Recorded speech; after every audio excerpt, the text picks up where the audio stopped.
Let's talk about some basics about how an Australian saddle should fit for you and your horse. When you sit in an Australian saddle with your feet in the stirrups, there should be about 1/4 inch to 1 inch distance between the pulleys and your thighs. You should be able to slide your hand between your thighs and the pulley. It's a personal preference on exactly how close you are, but if you're too far away, you'll lose the advantage of the pulleys. The idea is that the pulleys should be close enough to come into play quickly when you need them, but far enough away so that your thighs do not rub on them as you're riding. Your legs should be at approximately the same angle as the pulleys in a sitting position. To see if your saddle fits, sit on the saddle in a balanced and level position. The part of the seat that your rear end sits on needs to be level. If the saddle is tilted forward, or if it is tilted backwards, your body will not be in the right position, and you may feel as though you're pitching forwards or backwards. As you sit in the saddle, you should be balanced, and your legs should be slightly forward. It makes a big difference trying your saddle on with the stirrups and stirrup leathers in place. The stirrups will help position your legs properly. Your thighs should follow the angle of the pulley with your legs slightly bent. You may need to shorten or lengthen your leathers to get the correct leg position.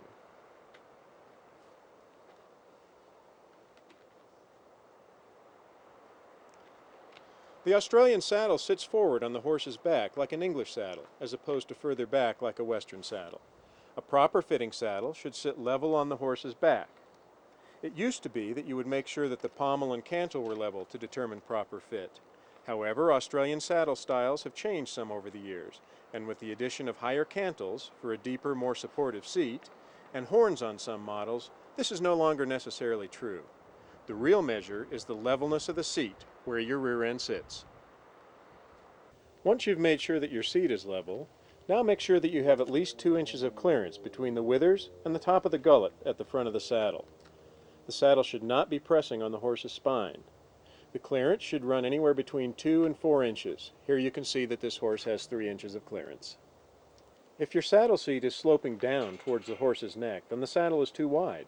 This will cause your body weight to be placed too far forward on the horse's withers, causing the saddle to put pressure on the withers, or rub the horse. Signs of this might be that the wither will be tender to the touch, white hair patches may develop, or in especially bad cases, sores may develop. If you have a Kimberley or down under saddle, chances are we can adjust the saddle to be narrower for your horse. Another way to adjust for a wide saddle is to use extra padding in the wither area so that the saddle pommel is elevated up to level out the seat. We sell a saddle pad called the Correct-A-Pad that is designed just for this problem. This pad has a pocket in the front that can be filled with a piece of wool felt to adjust the needed height. Now look at the clearance we've got on the saddle. If your saddle is sloping up towards the horse's neck, then the saddle may be too narrow. It's normal for a new saddle with a surged panel to slope a little bit. As the saddle breaks in, the stuffing in the panel will compress and level out. But if it is sloping upward significantly, then it may be too narrow. In addition to the hair rubbing in the wither area, signs of a saddle that is too narrow are a tender wither, sores on the wither, or the horse might feel pain towards the back of the saddle. If the saddle's too narrow, then when you sit in the saddle, most of your weight will be pushed back towards the rear of the saddle, causing problems for the horse. Generally, if the saddle is too narrow for a horse, you probably need a different saddle. After a ride, when you've taken the saddle off the horse, you should check for sweat distribution. Not all horses sweat the same, but in general you should see an even sweat distribution pattern on your horse from the saddle after you ride. The sweat distribution should be even all throughout where the saddle sits.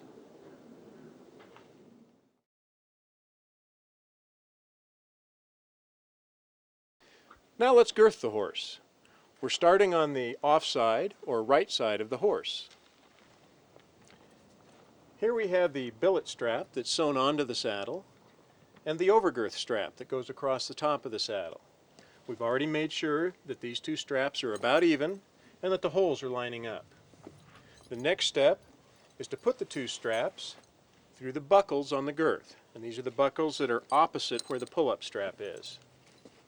When we girth this, we want to make sure that the buckles are on the sweat flap so that there's no chance of the horse getting pinched between the girth and the sweat flap.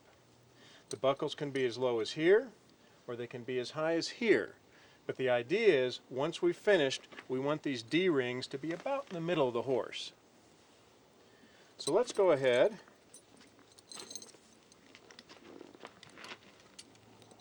and put these on.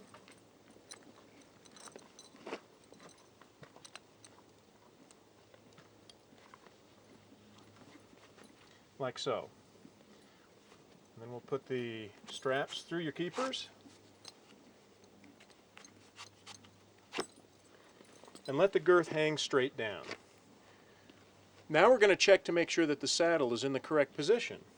We want the girth to be directly behind the horse's stride there, and you can see that this is way too far back at this point. We're going to move the saddle forward until we have the girth in the proper place, right about there. Now we'll move to the on side of the saddle. Now that we've made sure that the saddle is in the correct position and that the D-rings on the girth are about in the middle, we're ready to finish girthing up. First, take the billet strap that's sewn to the saddle and put it through the buckle on the girth and tighten it up just enough to keep it in place. Then take the pull-up strap on the girth and put it through the D-ring on the overgirth. Then back through the girth and pull up. And look at all the leverage you get with the pull-up strap. Then tighten each of these straps as necessary, walking it up until you have a nice tight girth. Then put your billet straps through the keepers and you're all finished. Now here's Tim Peterson, General Manager of Down Under Saddle Supply, to help us demonstrate. I'm now going to demonstrate on how full baits will work on an Australian saddle. I'm going to start with the red hide latigo strap. I'm going to run it through the top slot of the quick change tackleberry buckle.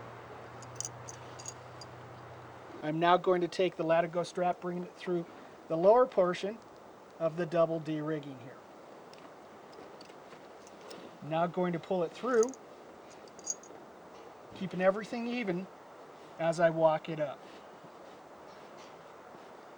Now going to grab the red hide latigo strap again, bringing it through the top portion again, pulling it through and downward. I'm now going to tighten up and grab the red hide latigo strap again, bringing it up through the top portion of the rigging system, pulling it through, downward towards me, and now I'm going to bring it through the quick change buckle. Now as I do that, I'm going to grab the cinch, going to put the cinch in, the holding part of the quick change buckle, pulling the tackleberry latigo strap through, gaining some leverage, finding a point of stability, making my connection, getting it tight, and you can just let this fall down and you won't use this billet strap, and that is now your full baits rig on an Australian saddle.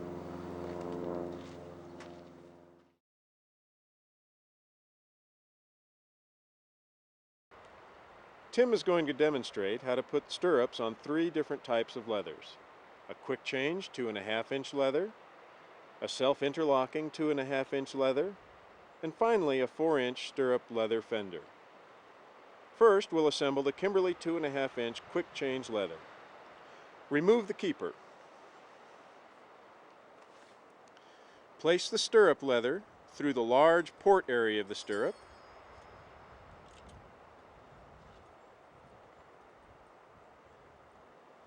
And bring the leather back up to you.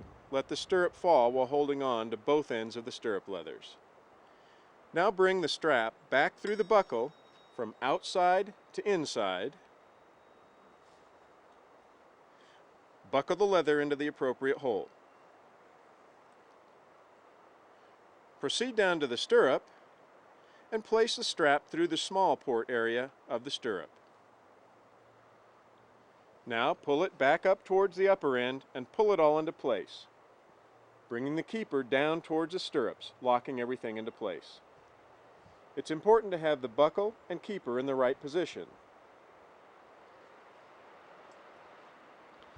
The self-interlocking stirrup is another Australian design of stirrup leather. To assemble this type of stirrup leather, you start out the same way as we demonstrated with the quick change leather. Unbuckle the stirrup leather and bring the strap end of the leather through the large port area of the stirrup. Bring it up and through the keeper that is sewn onto the leather. Then bring it halfway through and return to the buckle from the outside, through the buckle, proceeding into the inside. Buckle the leather into the appropriate hole. Then bring the strap through the smaller port area on the stirrup. Then bring the excess through and back up. We'll now pull everything back into place, tightening the stirrup leathers and the stirrups together. Once again, restating that it's important to have the buckle and keeper in the right position, as close to the stirrups as possible. We want the buckle and the keeper secure, and we want the buckle low enough so that it does not rub on the saddle flap. The 4-inch leathers, or fenders, give the saddle more of a Western look. Leaving the keeper strap on the leather, push it up and out of the way. Unbuckle the leather from the buckle and pull the strap end of the stirrup leather through the main part of the stirrup. Bring the strap through the keeper and then through the outside of the buckle towards the inside. Buckle the leather into the appropriate leather hole and bring the excess through the stirrup and then back up. Pull everything into place, pull the keeper down to tighten and lock the stirrup and leather together.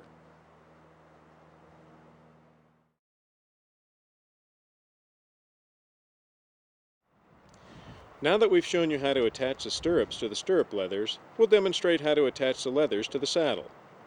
Take the narrow end of the stirrup leather, lift the leather flap up off the stirrup bar, and slide the leather onto the stirrup bar. That's all there is to it. As an important note, rotate your stirrup leathers monthly so that the stirrup leathers stretch out evenly. By doing this, your buckle hole position on the leather should always be the same.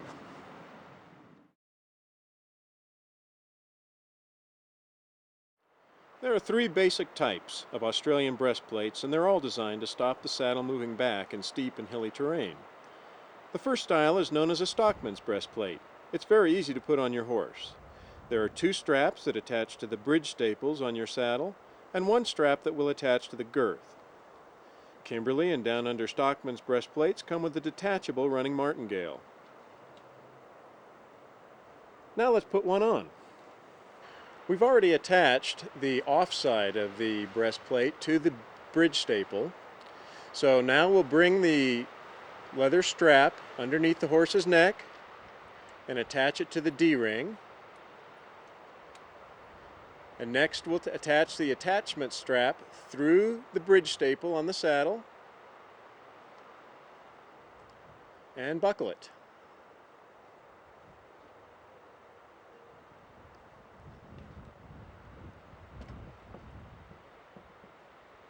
Next, we attach the strap underneath the horse to the D-ring on the girth. Check to make sure that you've got plenty of clearance at the front of the breastplate.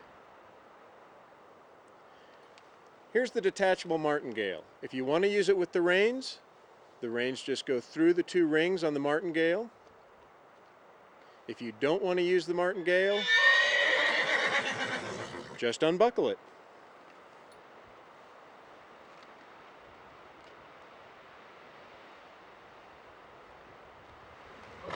There are several different places where you can adjust the breastplate for size. 1 at the side, 1 underneath at the girth, and 1 up at the top at the bridge staple.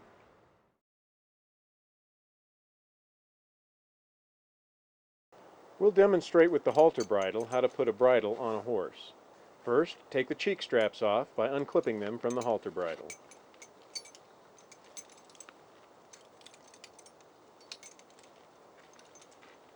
Now what we have is what's commonly known as a leather halter. We'll proceed to unbuckle the offside buckle rear throat latch area.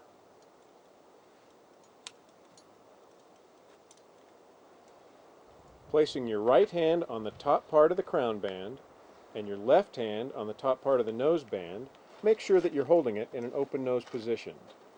Now, slide the bridle up and over the horse's head, making sure the horse's nose will go through the nose band area and that the ears are between the brow band and the crown band.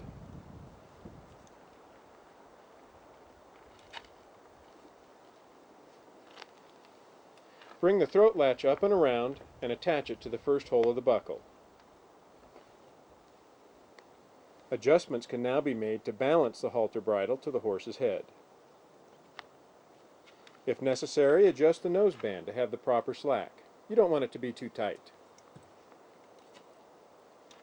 Now adjust the cheek pieces to the appropriate length for this horse. Lastly, we'll attach the cheek straps to the bridle. As you can see, the horse's bit is already attached to both cheek straps. Tim will attach it to the offside D-ring area, then opening the horse's mouth, placing the bit in the mouth, and bringing the onside cheek strap to its D-ring attachment area. And we're done.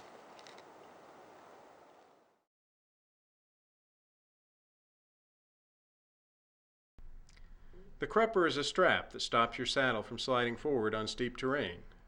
We have two styles of cruppers, one with a folded dock area and the other with a padded dock area. Both of these cruppers are adjustable for length at the dock area and at the crupper area. The crupper is attached to the saddle at the crupper bar and then goes underneath the horse's tail. If your horse has never worn a crupper before, you should coat the piece that goes under the horse's tail with Vaseline. Make sure that you have about 1/4 of an inch to 3/4 of an inch of slack and that it's not tight.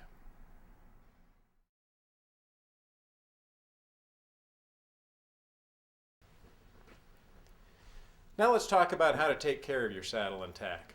Taking care of leather is easy. Leather loves oil. Many people ask us, how often should you oil your saddles? Well, that's sort of like asking how often should you dust your house. It depends on how often you ride, where you keep your saddle and tack, and the climate conditions. But in general, if the leather starts to look dry or feel stiff, you've probably waited just a little too long to put oil on it. If your saddle's dirty, clean off any loose dirt with a brush and then clean with Joseph Liddy saddle soap and warm water. If your saddle's made of nubuck leather, you'll need to clean it with a damp cloth or a special product made just for nubuck leather. Once the saddle is clean, it's time to add oils back into the saddle. We recommend Joseph Liddy Leatherfane, which is a special combination of oils that works especially well on saddles and tack. Next, you can add a top coat of Joseph Liddy's JL Beeswax. This product seals in the oils and also conditions and preserves the leather as well. If you use a beeswax top coat, you won't need to oil your saddle as often. Or you can try Joseph Liddy's One Stop Leather Conditioner. This product preserves, conditions, and protects the leather all in one step. Other Joseph Liddy products you might want to try are Dubbin, which waterproofs, softens, and preserves the leather, or Dubbin Shine, which does all the same things as Dubbin, but also gives the saddle a good shine. Keeping your saddle clean, oiled, and in good condition will not only make it look better, it will also extend the life of your saddle.